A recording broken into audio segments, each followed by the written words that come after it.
Hi, everyone. Welcome to another episode of Second Act Actors. I'm your host, Dr. Janet McMorty, and I'm still a medical doctor simultaneously trying to pursue a career in acting. I'm also still trying to find where to record this podcast in my new condo. If you're watching on YouTube, you will notice this is not my regular background. I'm actually sitting, which feels really weird, but I'm decided to test it out. Usually I stand to record all my podcasts, but I'm sitting. This is very bizarre. It's very strange. Anyways, not important. Important to me because this feels weird, but not important to you. Before we get to this week's industry episode, I want to remind you what you can do to help support this little independent podcast. As you all know, this is an indie production. I do everything myself. I don't have some big giant podcast conglomerate helping me out, which means I make no money from this show. I don't have any sponsors. So if you would like to support this little indie passion project of mine that you are listening to right now, what can you do? You can like, subscribe, and review wherever you get your podcasts. You can also review on places like IMDb. That is so appreciated, and that actually feeds the algorithm monster and shows this podcast to more people. And what happens when you have more people listening? You build more of a community. And yay, community. We love that. And always, always, always, please support independent podcasts. So if you have a little moment of time, please like, subscribe, and review this podcast. It is so, so, so appreciated. All right, now this week's industry guest. I'm so excited. Okay, so as you know, 2024, I've dubbed the year where I will learn what every person in the crew of a film, what they do on set, what their job is. Because I didn't go to film school, I didn't go to theater school, I have no idea what half these people do. And that means I'm probably not alone. Some of you might not know what these jobs are. So I badger these individuals and I bring them on my podcast. And the first question I ask is, what do you do? So my guest this week is an intimacy coordinator. So intimacy coordinator, an intimacy professional, intimacy director, Christina Pitts Jazzar. Okay.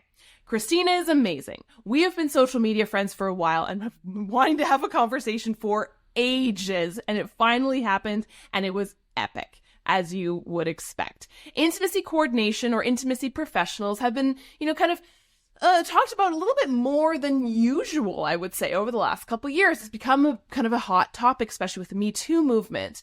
And so we delve into this, into what her career is, what she does on set, what a day looks like on set. We also talk about my own personal experience with an intimacy director in a live theater show a couple of years ago, which spurned this whole conversation. I think it's so important for us, especially as second act actors, how to converse with our friends and loved ones about the potential for staged film, TV intimacy, especially those people in our lives who are used to us being our other careers. In my own example, some of my friends have never seen me as anything else but a doctor. So then to see me up on a stage with somebody kissing them is very jarring. I mean, it's not jarring for me as the actor because we worked on the technicality of it and doing my job, but for the audience, it can be a little bit, jarring for lack of a better word. So fascinating subject. I'm so excited for you to hear her story and hear all about the world of intimacy coordination, which is huge in our industry these days. Thank goodness. Please enjoy the incredible Christina Pitts Jazzar. Thank you, everyone, for tuning in.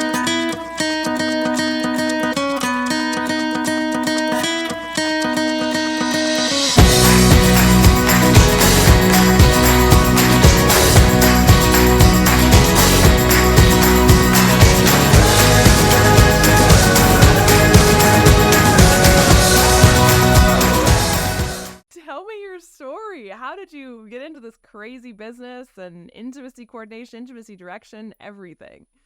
Yeah, I've been dancing since I was 3 years old. My mom's like, get this parkour kid out of my house.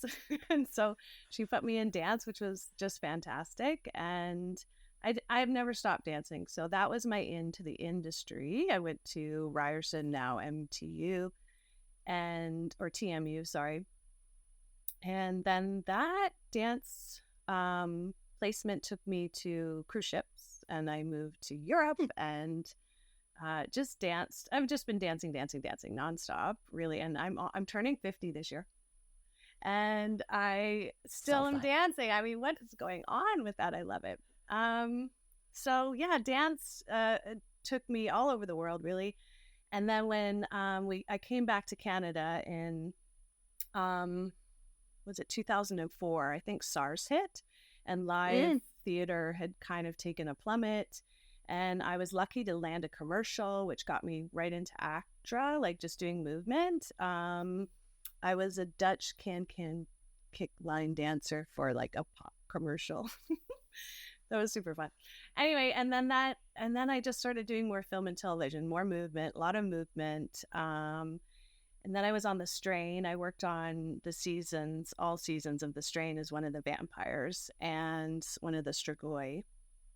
And that had my introduction with Guillermo del Toro, who I was so blessed to be one of the choreographers on The Shape of Water through Roberto Campanella, who is such a good friend of mine, and he's fantastic. One of the producers was, have you heard of intimacy coordinations? I was like, what is that? And oh, wow. If I had had an intimacy coordinator in so many of the jobs that we've done, it would have been so exceptional. And I think I just gravitate to helping people. I've been, like I said, as a dance captain, assistant choreographer for many, many years, and then choreographer.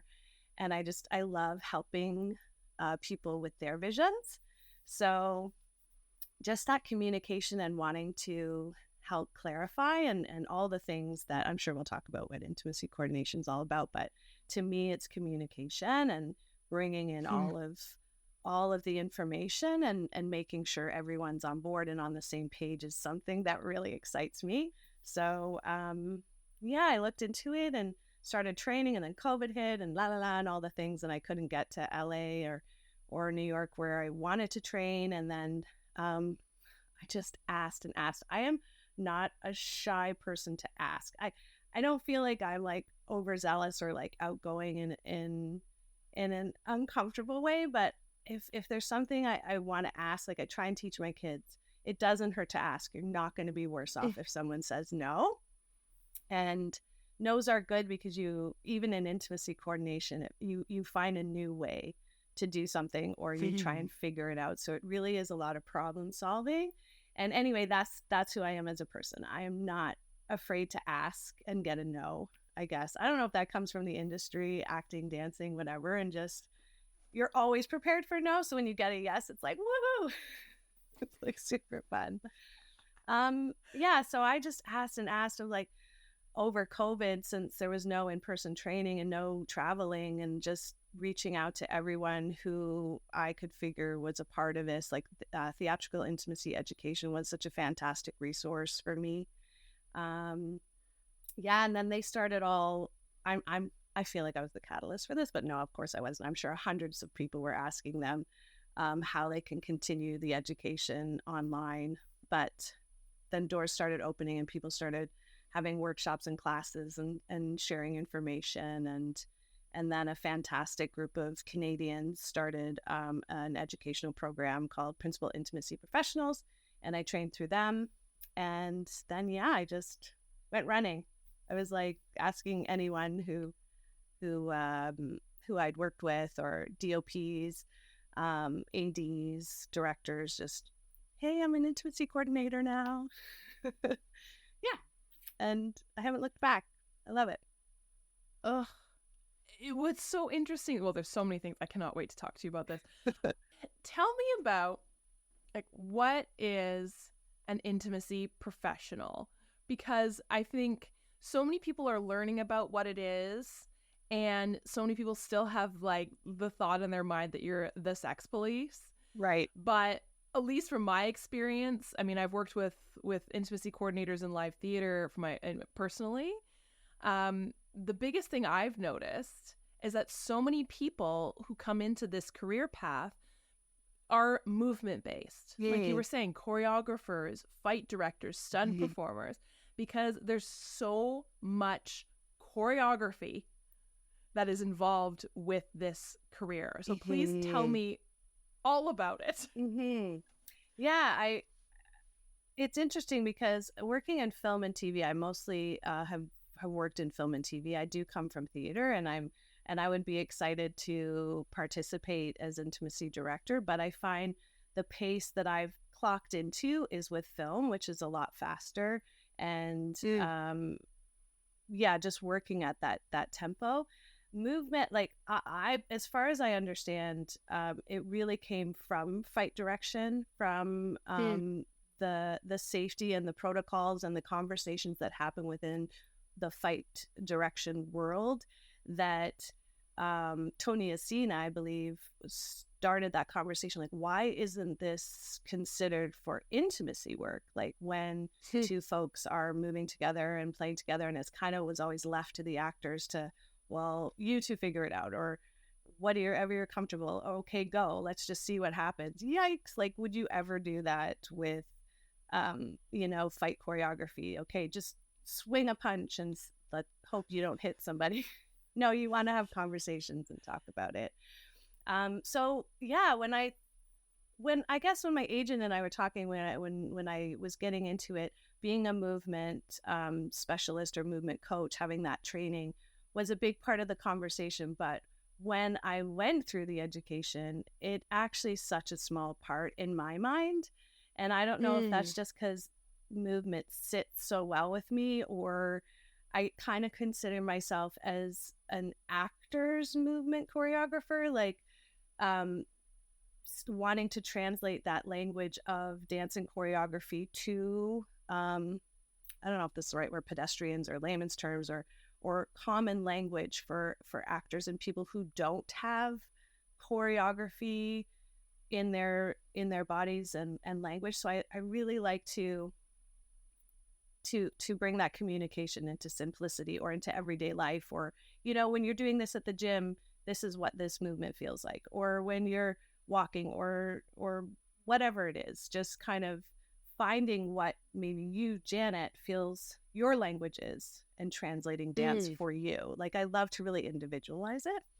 But as far as being an intimacy coordinator, there really are 4 C's, and you probably hear this a lot, but there's communication, which is like my number one, my personal number one. I want to make sure every department's on board. I want to make sure everybody has thought and conversed and talked about what it is we're asking and going to be filming and editing and what the end product is, like all the things. Let's get all the information, and then let's get the other C, which is consent, such a huge one. And wow, I wish they just taught consent at school. Like, you know what I mean? It's so ridiculous that it was mind blowing. Like, it was so ridiculous that I was like, wait a second. Oh my gosh. Like, what? Of course, consent. Of course. Like, let's just give ourselves onus to say yes or no, or maybe, or I feel this or that. Anyway, consent is fantastic. And then choreography, where we want to try and set it and block it.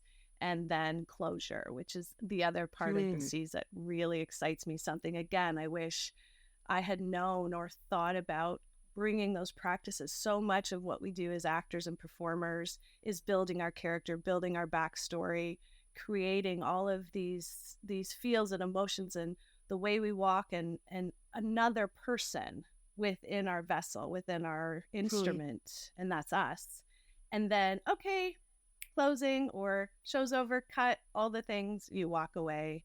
What do I do with all of that I've just built into my core? And then it's like, okay, who is Christina now? Or who is, how does that person still exist or leave? And so closure practices are so fantastic. And I love to share that with anyone who wants to listen about putting that in your tool belt and creating processes for yourself to have closure. I would love to talk to you a little bit about my own experience, just because I've taken level 1, and just because I was so fascinated by my own experience working with an intimacy director in a live theater show that I was part of. And this was recently, I know, right? Clapping.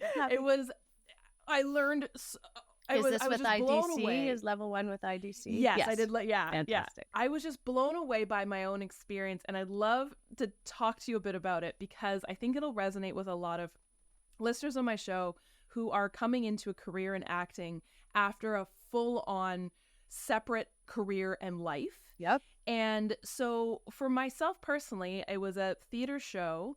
There was intimacy involved with a co-star of mine. It was beautifully choreographed.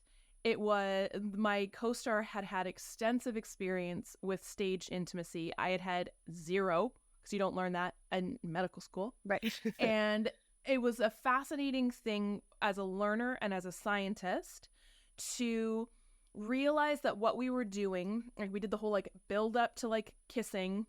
We did the whole like the director would sit in different parts of the theater while we would choreograph and say, "Ooh, that doesn't look good from this seat. Move your hand this way, pressure this way." It was so technical. Nice.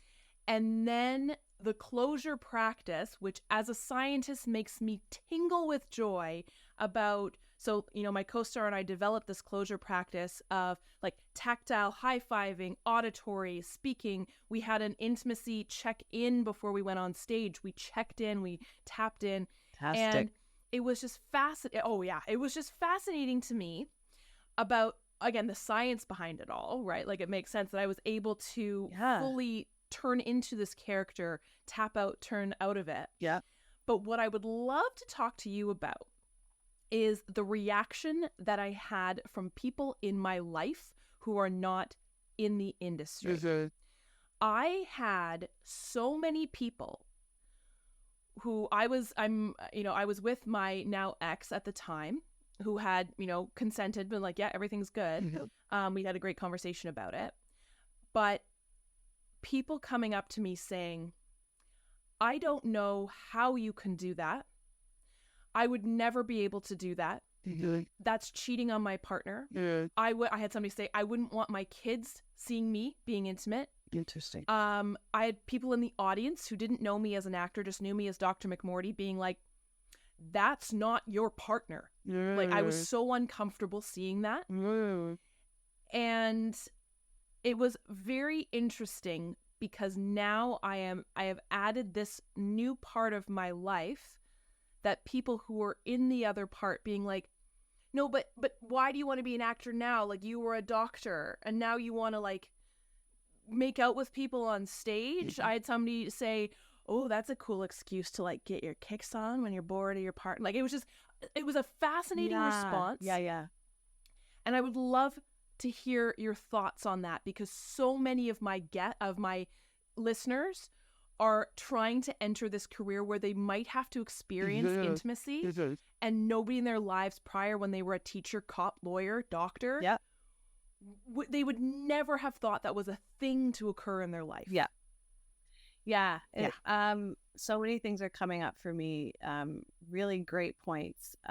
One, my husband and I had this conversation with a friend of his, one of his best friends. He's an actor.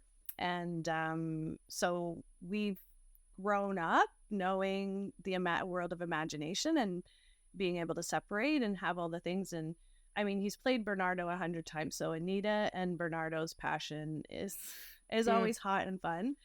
But yeah, this best friend whose partner was outside of the world. And there was this whole conversation about trust. And I feel like no matter what world you live in, when you have a partner, there should be, I shouldn't say have to be, but the goal in my world would be to have the communication, have the trust, have, like you said, your partner was okay with it, have all those conversations when you're an actor, when this is the world I live in, these are the things that could happen. Another thing, so yeah, having trust. And if it's not there and your partner's jealous, your partner doesn't understand, your partner doesn't want it to happen, then maybe the conversation of why are you partners is building. Or how, because I follow joy. I believe in one life, one joy, follow it. You know, obviously caring, kind conversations, considerations within that world.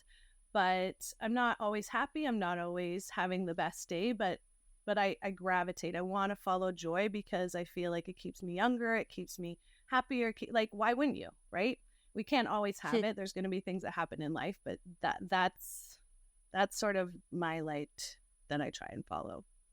So having people in unison with that who can help celebrate is where I would want my conversation to be with my partner. And then the other side of that came up from what you were saying of everyone else's reactions is that's a them issue. That's a how they, where they live in their world. And I'm sorry you feel that way. And my partner and I had a conversation, and acting isn't about cheating, isn't about having, extra feels. It's about something that activates a joy inside me. It's about growing and challenging. Like one thing, that so many motivational speakers talk about is learning and growing throughout life. Like I tell my kids, you don't get, my one son is graduating high school. School doesn't end. Life, when school ends, university, whatever level, you still get to learn and grow. Like this is not the end of that life. So we want to learn and grow always. And so, if acting brings that into me, I'm sorry that it made you feel uncomfortable. All of those things, having conversations with friends and families, but that's a you thing, I've sorted it out at my end. My partner and I are cool. I'm happy with all of these choices. It's the world of imagination. I have closure practices. Let's talk about that. So much conversation within what you said. And then there's a part, the intimacy coordinator in me. The audience doesn't always need to be aware of a kiss, but if there's like strobe lighting and things like that, like intimacy coordinators bring in that conversation to the production. Is this something we should tell the audiences about? Like it's like when you go to a movie, what rated R means. You're not going to bring your 12-year-old, or maybe you will. Maybe your family is okay with or enjoys having conversations about sex and how humans interact, and my 12-year-old's going to that movie because this is part of our lives and we talk about these things, and whatever it is, right? Violence, strobe lighting, like there is an onus, I feel, for an intimacy coordinator to bring into the conversation, okay, we've talked about consent within the actors, now let's make sure the audience consents to coming to the show. Oh, yes. Yeah, so I think that's great. Yeah. Oh my gosh, yeah, that is a really interesting perspective. And I think it comes again to the point of, do we need this, right? Is this necessary in telling of the story? Right. And if yes, yeah, not only does the audience consent to it, but does it look good for the audience? And I think that's where was a realization for me. And now when I think about that, it's a realization. I'm like, duh, is again, this job is not sex police.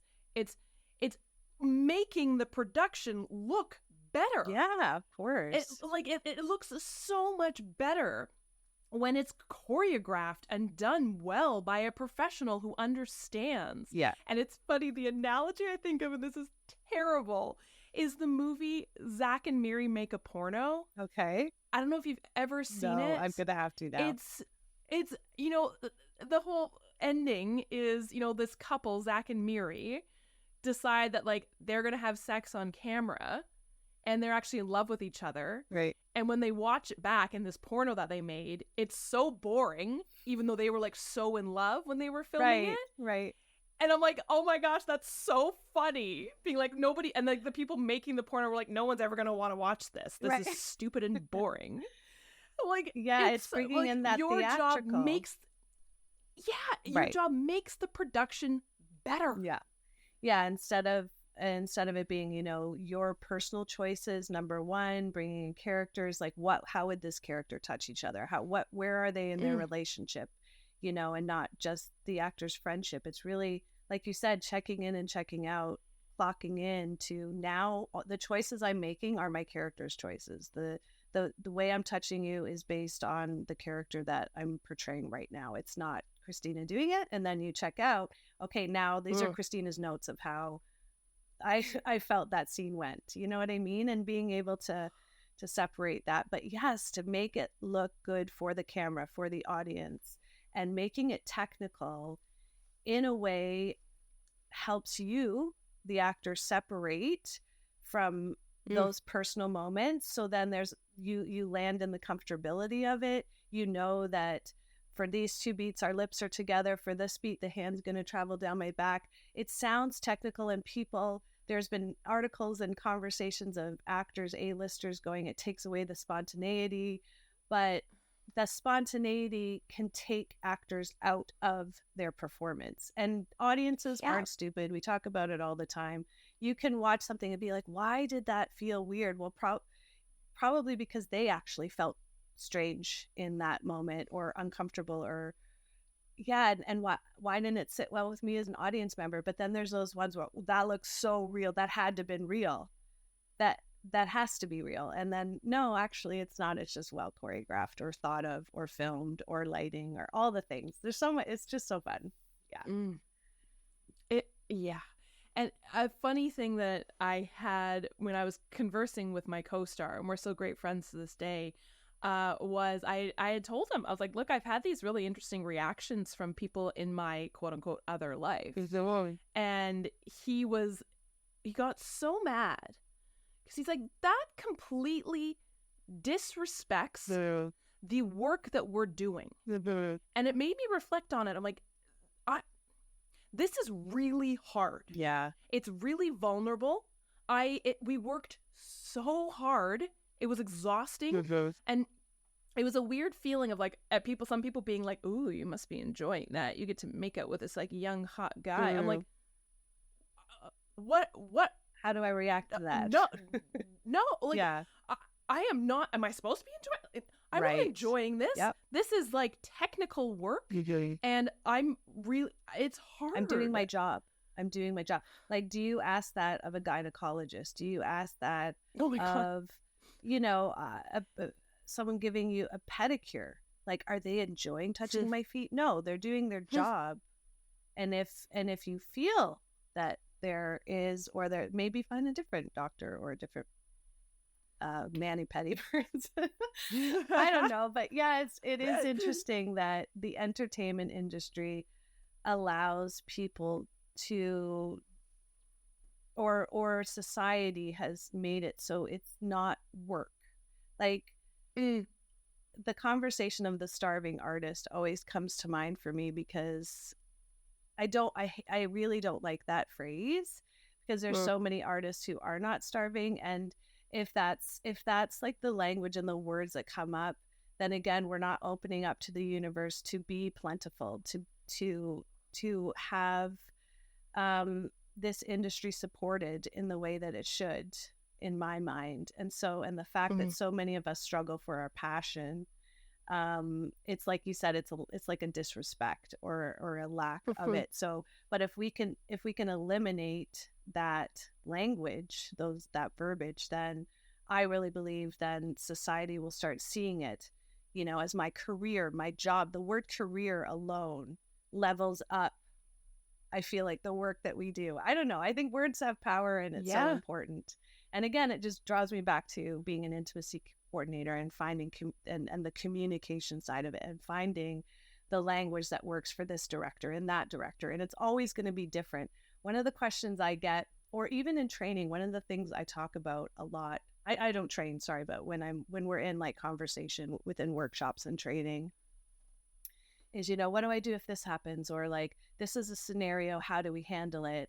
And then of course there's 5, 6, 100 different responses and answers, but it's like, you want someone to give you the exact way that you should respond.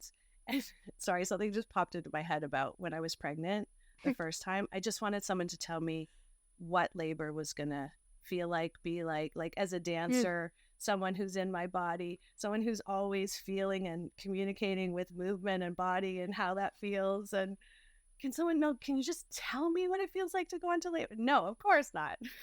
Like, everyone's experience is different. And then you handle it when it happens. So every single one of my interactions with different actors, be it an A-lister, be it an indie film, it could be the same scene almost, but it's entirely different, the whole process of it. And I love that. And I love pointing that out, is that you want to be a good problem solver. You want to be a good communicator, an excellent listener, an excellent observer of what's happening, so that we can have the most joyful experience we can on set or on stage. And I think I was like, I have so many thoughts. Oh my gosh, my I brain know, is like me too. I'm like exploding. I'm so excited. ding, I'm so ding, ding, excited. everywhere. Yeah. Yeah. Well, okay. I'd love to talk about that last C because it was very impactful for me, the idea of a closure practice. Again, like I was saying, like as a scientist, the science makes sense, right? You have to do something that for me, I needed to have a tactile. Yes. I needed to hear something. Yes. We needed to like look at each. There was a lot of our senses needed to like trick. Engage. It's literally tricking the brain to be like, ding, right? That's Go right. back into You hear kids. it. You feel it. You're connected 100%. It's interesting because my thought was, and this, please correct me if this is completely wrong, but we see as the public a lot of actors and actresses fall in love on set. There's so many examples about it, right? And whether or not the relationship is sustained in the quote unquote real world, whatever. In my mind, I see that and I go, meh, they didn't have a closure practice. I wonder what your thoughts are on that, right? Because this is a fairly kind of new thing, but do you think that plays a part? And are you seeing now, like, again, and I know I'm waxing a bit about my own experience, right? Like, I look at the co-star that I had, who, when I was the character, I was infatuated with him. As soon as we tapped out, it was an incredibly exciting feeling in my body of, it's gone. Right. And he would clock it, and he'd be like, he's like, what? Because he's so experienced with it. He's like, yeah, he's like, you're back. Do you feel anything for me? Like, so excited. I'm like, no, bro, no. Nice. It's fascinating from a biochemical standpoint. But do you think that is part of the, I don't want to say problem, but what we were seeing in the industry before? Yeah. I mean, it's so hard to say. I talk to my teenagers a lot and they have the what ifs, and I'm not a what if type of person. I'm like, let's live in the moment. Let's live in the now. Let's have the conversations. And I love making sure to have the conversations. Like, you are going to feel something. Like, when there is friction, there is action, you may have a reaction. Your body can't tell the difference between imagination. It's going to like, you know, your blood's going to pump and things are going to happen, and we'll have tools to sort of come out of that and pop back in, but have those initial conversations. I don't know. I am a person who loves many people for many different reasons and have so many connections. Like, sometimes my husband's a little bit, you say I love you a lot to a lot of people. And I'm like, I do, because I love people in different ways. Like, there's so, actually somebody just posted about Valentine's Day and how, you know, there's a lot of focus on romantic in connections and not like the brother sister, the parental love, the friendship love, the all so many different kinds of love, you know, the mentor love. Like, I don't know. So I can see how people can fall in love. I do. And I think that, again, just has to come to a conversation. And like, maybe you are meeting your person in this moment, and then maybe the rest of your life will be now with this, in this new scenario. Like, I don't know. I don't think there's anything wrong with that, as long as everybody who is affected and connected has the conversations. And that brings us to consent, right? Like, understanding your own consent and boundaries. Like, I love when we talk about consent and boundaries. If I just flip this question a little bit, there's a tool from Carly D. Weckstein, and she's online, but it's just a free questionnaire that you ask yourself as an actor coming into these roles. Like you had said, if people are transitioning from being a lawyer to an actor, or anywhere in their lives, and things they should consider or might like to consider are, would I do a kissing scene? Would I do a role like that? Asking yourself, would I be bare chested on film or on stage, or what are my limits? Like, ask yourself all of these questions, right? Like, for where you sit now, because they might change in 3 months, they might change in 3 years. You might get more comfortable being an actor, and you can go back to this questionnaire, go back to asking yourselves these questions about intimacy or vulnerability, or just the umbrella of the imagination world. Like, action film? Would I do sword fighting? Would it, like, all the things? Why don't you ask yourself as an actor or as a person interested in becoming acting, would I do an intimate scene? Because you can say no, and you can ask the questions before you sign on for the project. Okay, I got my sides, I did the audition, I did the monologue, but what is the show that I'm signing up for? Sometimes we're so hungry for work, we're just like, there's an audition, it needs a redhead who's in her 25, looks 25 or whatever, and you go out for it, but then, okay, wait, what did I just sign up for, right? So where is all that information before? Again, like the audience, you want to preempt all of it so you are giving clear consent to say yes to something, you know exactly what you're signing up for.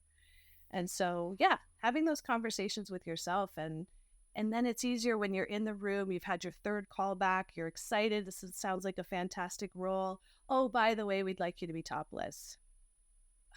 Yeah, sure, of course, that's totally fine. And then you get to the time and you're like, oh wait, there's 30 people in the room, and now I gotta derobe, and I'm feeling very uncomfortable. So having those conversations in your back pocket with yourself before you're in the room or asked to answer a tough question in the moment, it's always a great thing to do. And I think there's definitely a fear, and I'm hoping it's waning as the intimacy professional world gains, I don't want to use the word respect, that's awful, but like notoriety. People are like, sure, yes, this is a thing, because so much, and I think especially I know it is rampant in the whole industry, but I know us as like female identifying individuals have this feeling of, again, scarcity mindset. I'm happy to be here. That's right. I'm easy to work with. Yeah, fine. I'll do whatever. Because if I demand an intimacy professional on set, or if I say, no, I'm not comfortable with that, they'll be like, great, there's 50 other women waiting in the wings who are comfortable with that. Goodbye. Right. That's how we feel. And this is another fun thing I love about getting older is a lot of that starts to go away. Like worrying about what other people are going to say and think, or, I don't know, just sitting in my age a little bit. It's like, this is where I am. This is what I'd like from it. There'll be other work if this doesn't work out. Having, I don't know, just, I guess, years behind you. It's not, I wouldn't call it confidence, because I don't know that I'm like, booming with confidence all the time. Like there's that inner voice that you always want to shut up. But I think it's okay. Like it's okay to or not fall in line with those threats or those thoughts of like, especially in dance, like it was all the time, well, there's 20 people in the wings waiting for your part, so next. And it was it could be a lot of next, but now I just really hope that the new generation can at least ask the questions and not be afraid of a no and move on, because it just meant it wasn't for you. No. It's an interesting industry. It really is. And so I would love to hear, and what a typical day, say you're hired for a film, what does a typical day look like to you? I know it's probably different when like pre, post, whatever, but what's like a usual like day on set for you? So the day on set is the end. I feel like the end, not the very end, but the end of the road for me. It really does start in once you're brought on board to a production, having so many conversations. And so it doesn't happen in a day. It doesn't happen on set, hopefully, because they should be hiring you in advance. But there has been times where like, oh my God, we need someone. We realize, can you come tomorrow? And even still, it's like, okay, well, I'd like to talk to the director. I'd like to talk to the wardrobe. It's great that we're introduced prior, and I really need to talk to the actors, because we want that at least 24 hours, that time to sit with the ask. This is what's being asked of you. So when I'm brought in, at least a week before is where I like to sit, because then finding people's schedule, connecting with all the folks, getting all the information. This is the ask. I have what I call actor intakes. So we would meet on Zoom so we can see each other. I think it's important to read the body language along with the asks, and not just like hear it and be, this is what's being asked of you. Okay. Yeah, I'm fine with everything. I'm fine with kissing. Okay, well, is it okay if the kiss travels down your neck or in your ear? And they'd like a shot of a lot of lip play on your earlobe. Oh my gosh, I'm so ticklish on my ear. Okay, so let's unbox that, or like talk about that, or how we can switch it, or how the camera can sit, lighting, all the things. So lots of conversations. And then when I get on set, I check in with the actors. I come in early. I always want to make sure that, because consent and boundary changes, how are you feeling today? This is a bad example, but it's happened actually quite a few times in my experience, is that day with the kissing and the action, we have a cold sore with one of our actors. Whoa. So a lot could change. So anyway, just going in, seeing how they're feeling, or with a woman's menstrual cycle, or anything can happen on the day after, it's been a week of planning, or this is the shot that's happening today. And it's hard in film and TV to change that. And it's obviously even harder in live performance. The show must go on. So do we have plan Bs set in place for that? How would we mask that kiss? How could we change it? How could we feel good about our wardrobe if we are on our menstrual cycle, or whatever, right? So I really do love to just have those in place. And then on the day I check in, we make sure everyone's on the same page. Then I would check in with production. Often, if it's a closed set, we have another safety meeting in the morning for film. For theater, again, I guess for theater, that as a choreographer, you work in the rehearsal process in setting the show up, but then the choreographers, the directors, they walk away, and you folks are left to run the show with the stage manager. So, it would be totally different. But on set, I'll just focus on set, I guess, because my mind's going, oh my gosh, there's so many things I do. On set, then when we get to blocking, or we get to the part where we're in the space, it totally depends what the scene is, but I want to make sure that I've checked in with our stage managers, with the DOP, introduce myself. Sometimes, a lot of times, this is the first time they're meeting me, and it's like, who's this other person on set, and why do they have a voice, and why are they right in the actor's face? So, hi, I'm Christina, I'm the intimacy coordinator, all the things. I have a little badge with my title and stuff in case they don't have one for me, just so everyone's like, strange person, get out of my space. And so, just checking in with everyone. Then we're on the scene, making sure if it's closed set, if they've done all of the prep, whether that's flagging and making sure monitors are turned off or on, or bigger sets have feeds to people's phones and iPads, so we turn all of that off. So it's sort of a long process of checking in before we actually get to doing the deed. And then, just making sure that the choreography and everything feels good, and how many times we have it in ourselves to do it, depending on how intricate the scenes are. We talk about all that stuff, I don't know, for example, if it's simulated sex, and it could be on a desk or at a kitchen counter, like in that moment in real life, you go through the cycle of it. On set, we're filming it 5, 10, 20 times, different angles. Your edge of your glutes are on that cold, stone counter. Like, how many times do you think someone can do that, or go through that choreography and the motion, or, my knees hitting the floor, I'm on the floor, knee pads, like all of the little things, right? So you just want to check and make sure that the set works with this. How many times that we're all on board with, we could maybe get five times in this angle done. So are we getting it? Let's tweak it. Let's try and just keep it easy physically for our instrument, our vessel. I try to watch the monitor, help the director with any questions. A lot of times, like when I go in, I say pre-production, tell me your perfect vision, perfect world. What does this look like on set? Use whatever language you want with me. Like, you can use effing, they're going to be effing this way. I want to grab them by the hair. Like whatever language feels comfortable to you, I am not going to take offense. So depending, again, going back to communication, who I'm working with, what the director is, how they communicate on, they might want me to be the one who tells the translation of what we're capturing on the day on film.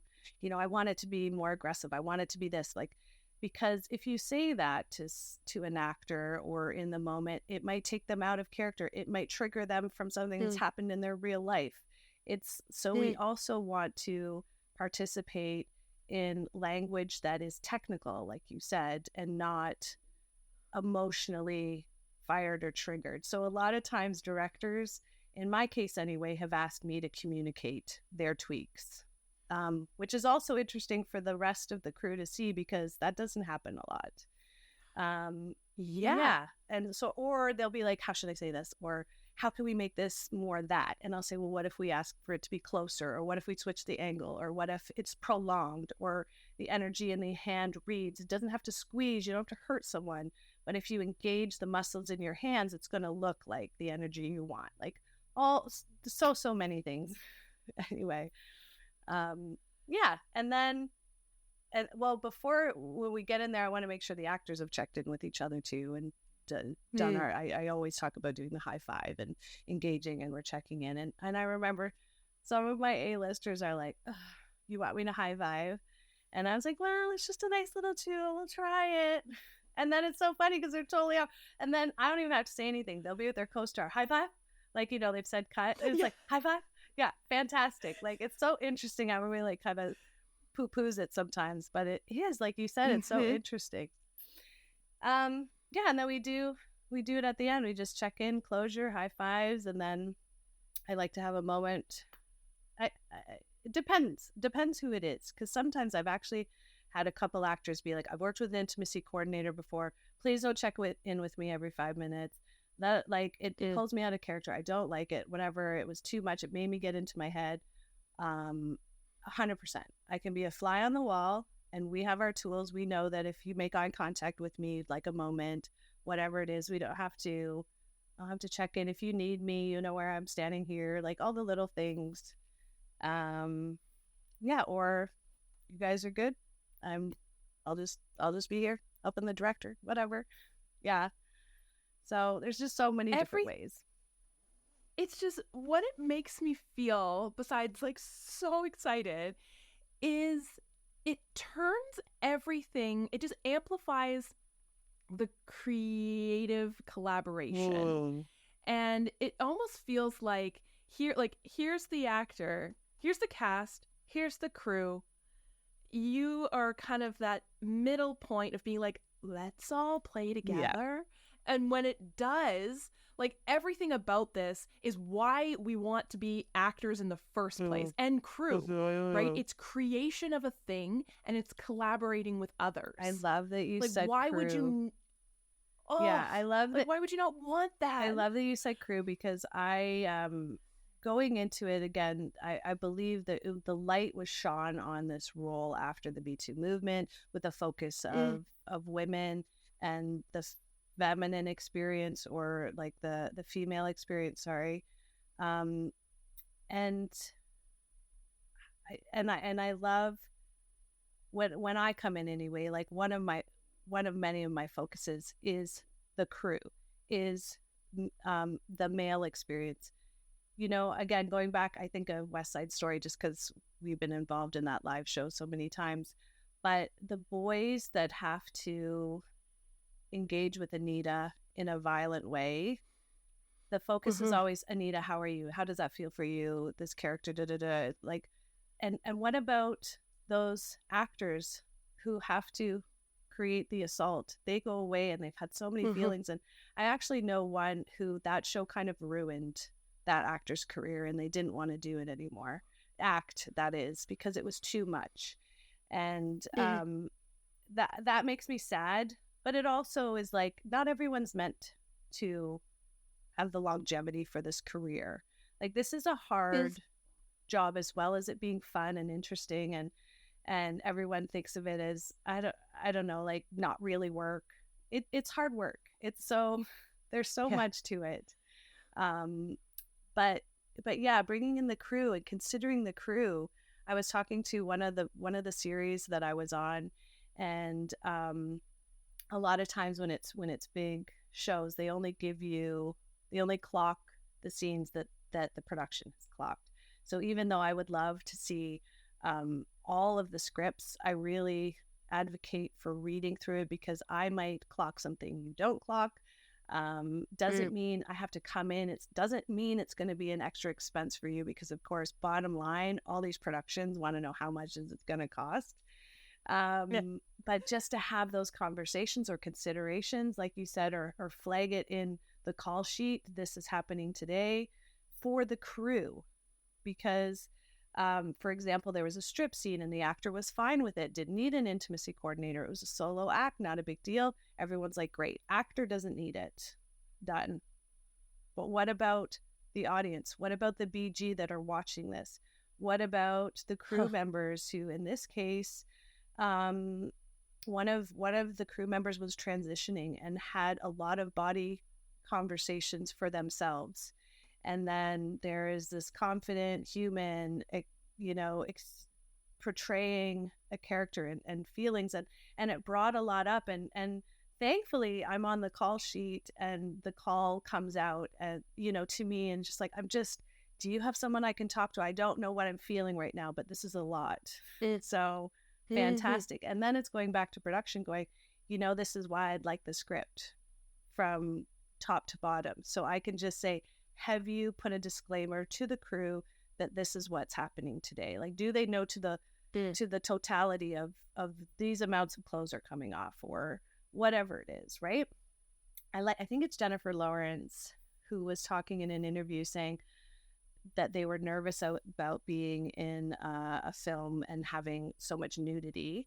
But then by the end of it, she was so fantastic and it was so empowering for her, and that's great. And she didn't even feel like she needed to wear a robe sometimes, and she'd just be walking from, this scene to that scene. And then it's like, but what about all the people who are going home to their kids and their families and their wives and having feels and not having closure practices or check-ins about seeing a fantastic naked human?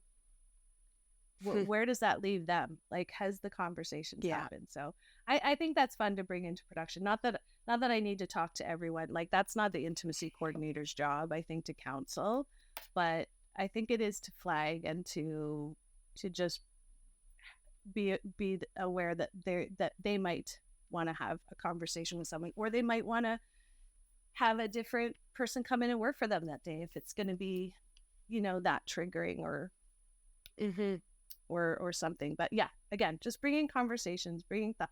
And the producer was so it was so interesting after the fact when we talked about it, and they were like, I didn't even think about that. Thank you. It's nice. And actually it makes me think of the last time, when we saw each other at TIFF at the firecracker party. I've never really gone to TIFF to network. And one of my best friends was there for that reason and was like, come to these events. And I was like, okay. And I thought, oh, it's going to be weird.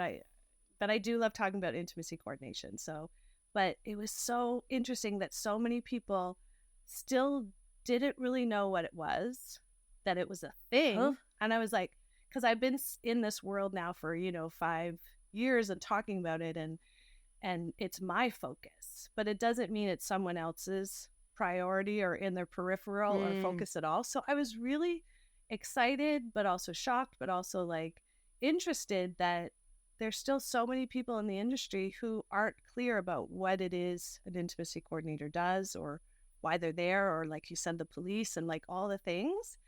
So it's kind of exciting to be in this industry where there's still so much education to happen. And I appreciate you so much for having me on this call for that reason. So, oh no, I so appreciate you. It's just like fascinating to me. And I think, so again, with that being said, how does a production hire you? Do you have an agent? Is there a guild? Like, how does it work? In Canada, I do have an agent.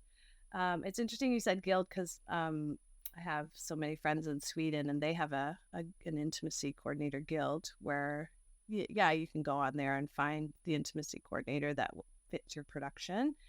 But I do have an agent here in Canada, although I do a lot of footwork myself, because I feel like, in fact, we were just having this conversation, that I feel like a talent agent, because I've been a dancer and actor and performer in that sense, so it just made sense to add this to my resume and stay with the agent who knows me. But they get information after the production has essentially started, right? Like, okay, we're looking for movement for this scene, or I need an actor for this scene. But I feel like we need to get in pre-production in the creative process when these conversations happen and the scripts. Whereas right now, still, it's like, oh, we have a scene coming up with intimacy. Let's find an intimacy coordinator. And sometimes it's like, so actually a couple of times, like, do you want to like interview me? Like, it's so dumb, but I'm like, I want the job. Yes, I do. But am I the right person for your production? Like, you might want to, I don't know. Yeah.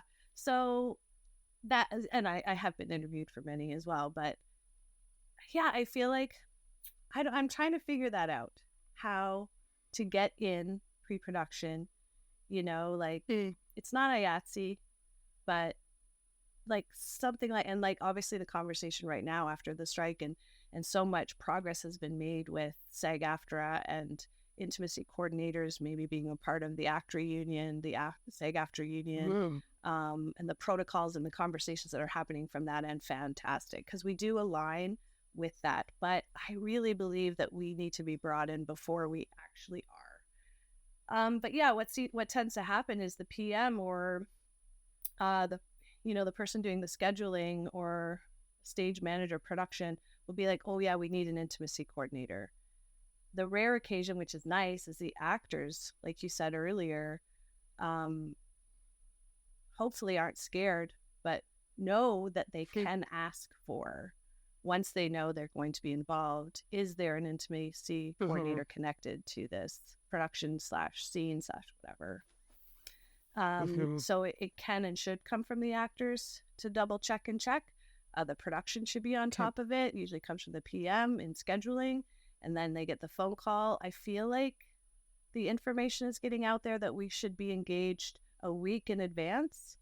But still, I get calls 2 days before to get someone in. So yeah, but and my agent now as well is like, we're starting to get our name, that there's someone to call. But I think right now it's been word of mouth. Like, I know Christina, I've worked with Christina, or I've been blessed because I went to Ryerson, and the film and TV crew members, DOPs, ADs, who I went to school with and I'm still friends with, are now those people at productions, and they're like, you should call Christina. So yeah, I don't know, word of mouth, or a lot of times some of, like you said, the OGs, who I don't consider myself an OG, but like the Siobhans, the Mattias, the folks who came before me, if they're too busy because there's not enough of us, they'll give my name or say reach out. But yeah. Nice. But you can find us. Do you have any? I was going to say, you can find us at Intimacy Coordinators United on Instagram, which is a group of movement specialists, Anissa Teshbar, Lisa Stevens, and myself at the moment, who have come together through dance and movement and train together. And we come to it with that eye specifically for communicating the body, the movement, the needs, and Love it. Do you have any favorite or memorable times on set that you can share? As an intimacy coordinator, I do, but I also feel like I don't think I should share those ones, because that's totally fine. I understand. I'm trying to think how. Yeah, I mean, but I don't know. There's so many in my own life, where I was the performer, and I was on Rain, actually. This is one of the huge impactful stories that really made me want to be an intimacy coordinator. Like, but anyway, I was on the show Rain, and I was playing a prostitute for Greer's story in like season 4 or whatever. And so it was continuity. I was on quite a lot, and working with in the taverns, a lot of BG interactions. And so I was the lady of the night. And this one particular moment where it was just passing by, giving a drink, sitting on a lap. And I remember saying to the actor who was BG at the time, but I'm not an actual prostitute. You know that, right? Like, can we stick with the choreography? Like, please don't touch me there. Or the pulling of the hair, wanting to kiss my neck, and taking so many privileges once the word action was given. And as a young performer, feeling like I can't say stop because we're in the background. We're not the focus of the scene. I'm not a big deal. Not that I'm ever a big deal, but just wow. And so, but having again that internal self of not worrying about asking. So I went to the AD and said, "This is happening. I'm feeling very uncomfortable." Okay, I think we've got the shot. So let whatever. And I'm like, okay. And then we're gonna go again. Everybody back to their ones. You know how fast paced it is. And I'm like, excuse me. Again, still not feeling like I can't be the person to not let this continue. But like hands going up under, like I can't even believe this person. Like yeah. And so I at least filed a report at the end, but I just feeling like there's nobody here who can really help me. Like I couldn't go to the director. Like looking back, I wish I had done 100 things, and I'm sure people have hundreds of these stories. But yeah, but saying it to him, and then I think we did 3 or 4 takes, and it just was getting worse, and he thought it was funny, and yeah. And I'm like, what the heck? Just I feel so I want to be that person that anyone in the moment can come to me or feel they can anyway. And it's so nice to not have that power dynamic, that power level, because I've worked on so many films too, and indies and projects where it's like, oh, we're all friends. And I remember talking to this one director, and they're like, but this is my best friend, and you know, like we've come up together and all the things. I said, imagine how hard it is to say no to your best friend when you put your money in your project. Everyone is in this project, like wants to see so much success. And so you think everyone, and they were like, oh my God, I didn't even think about it that way. And so I'm like, yeah, nobody wants to let you down. No, like you don't want to let them down either. And I know you'll be like, it's okay, come talk to me. But it's still that initial, oh, I don't want to tell them I'm uncomfortable with the scene. And can we rewrite it? Who wants to ask someone to rewrite it or rethink it or all the things? So, but they can tell me and I can tell you and then give you options. Because that's the other thing I love.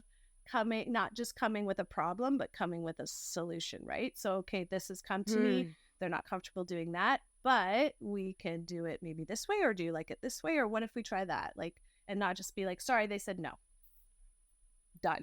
Yes. No, we don't. We want to collaborate, like you said, grow, communicate, all the things. Yeah. Yeah. I mean, there's the whole thing of this career maybe never needed to exist, but it had to because of examples like that, as a small smidgen, right? Obviously there are so many other reasons why this needs to exist, but like, oh, that just The other thing that I love about the collaborative process, again, my science brain about clicks into gear about when no happens in science or when things get disproven. A scientist doesn't say, "Wah." They go, ooh, why? Right? Yeah. How can we, like, when somebody says no, that doesn't mean like no period. It's like no and. Like that's also a jumping off point for collaboration. Yep. And I think that's exciting. 100%. That's what we're here for. I just watched, was it Lessons in Chemistry, that series on Netflix? And have you seen it? Anyway, there's a moment where they said in science, usually discovery leads to more questions. Like you're working through it and then you're like, oh, what about this or whatever. And I love that because it is exactly what you said. A no is so great. I think a no shouldn't be, you shouldn't worry about a no ever, because it makes you think outside of the box. It makes you come up with other solutions and questions and conversations. And and you've probably heard this before talking to any intimacy coordinator, but in improv, yes and is the way to roll. Actors are trained to not be troublesome. Let's, find our yes. But if we find our no, I love no, but I think it was Ida O'Brien, who is one of the OG from the UK, who's done some fantastic work, but listening to a lecture from her, and she said, no's are exciting, no, but it's that but that's like, well, what if? Even though I said I don't like what if questions, but the no but is so great to have in your toolkit. And to be open with it. And I think you really nailed it, that this industry is collaborative. I think the people that have longevity and survive and find the happiness in it are the ones who like to collaborate, who collaboration excites them. Because when you're in it just for yourself and I find the success can then bring unhappiness, or if you're in it for yourself, you don't go too far. Because you really have to like working with other people. It's kind of the job. Unless you're in a couple of those films where it's just you, which is fun too. But then there's the crew. Yeah. There's the crew. Of course, there's the crew. Do you have any final words of wisdom or advice? There's always stuff I really feed off of listening and questions. But again, check out, I think, ask yourself those questions about your own consent. That's really good. Pardon me, knowing that you have the onus to ask for an intimacy coordinator. If you're interested in becoming an intimacy coordinator, there's so many. Actually, IDC just announced, I don't know if you saw it because you've trained with them, but they've announced a change in their educational process, because it was very expensive, very frustrating in the levels of trying to get in, because it's first come, first serve. With them specifically, or in LA, it's so expensive to get there. You have to be there for like 10 weeks or however long, and that's like a huge expense for any Canadians. Principal Intimacy Professionals, the Canadian educational system that is available now, is fantastic. They're decolonizing the process. It's a conversation of, where are you financially? Where are you open, like your time management to learn? So check them out. I think they're fantastic. I know that I may be biased because I went through, but I have theatrical intimacy education, who's so generous with their information as well. But yeah, you find how you like to learn, find the people who you connect with, and then go for that if you're interested. But like you said too, I'm so excited and proud that you went through the level 1 through curiosity, because I'm always thinking every director, every DOP should have this education, should go, especially our leaders in the process, our directors and our stage managers, to have the training and the consciousness of consideration and sensitivity, and having the language that is so helpful, like non-triggering ways to communicate, or just considerations. Essentially, if you can just find time to tuck some of those into your learning and education and style, I think it's really important.